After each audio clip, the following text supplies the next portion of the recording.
এই শহরটা সুন্দর হলেও শহরের মানুষগুলো বহুরূপী। সব শিক্ষা বইয়ের পাতায় থেকে হয় না, কিছু শিক্ষা পরিস্থিতি আর বাস্তবতা শিখিয়ে দেয়। সময় চোখে দেখা যায় না, কিন্তু সময় অনেক কিছুই দেখিয়ে দেয়। দায়িত্ব ছাড়া যেমন পুরুষ হওয়া যায় না, তেমনি ধৈর্য ছাড়া নারী হওয়া যায় না। কালো মানুষ উপন্যাসেই সুন্দর বাস্তবে কবি নিজেই সৌন্দর্যের প্রেম পড়েছেন। গুরুত্ব থেকে বিরক্ত, প্রিয় থেকে অপ্রিয়, প্রিয়জন থেকে প্রয়োজন, পার্থক্যটা শুধু সময়ের। অভাব মানুষকে একটা শিক্ষা দেয়, পছন্দের জিনিস দূর থেকে দেখতে হয়। কার জন্য এত মায়া, এই শহরে আপন বলতে শুধুই তো নিজের ছায়া। মনে রেখো, শূন্যস্থান কখনো শূন্য থাকে না, ধুলোবালি দিয়ে হলেও তা একসময় পূর্ণ হয়ে যায়।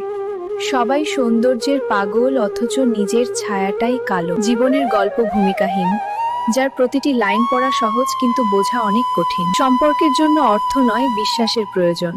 ভালোবাসার জন্য রূপ নয়, সুন্দর একটা মনের প্রয়োজন। সবাইকে বিশ্বাস করা ঠিক না, কারণ চিনি আর লবণ দেখতে এক হলেও স্বাদ কিন্তু আলাদা। বিশ্বাস ছাড়া ভালোবাসা অর্থহীন, আর অধিকার ছাড়া সম্পর্ক মূল্যহীন। ভিডিওটি ভালো লাগলে লাইক, কমেন্ট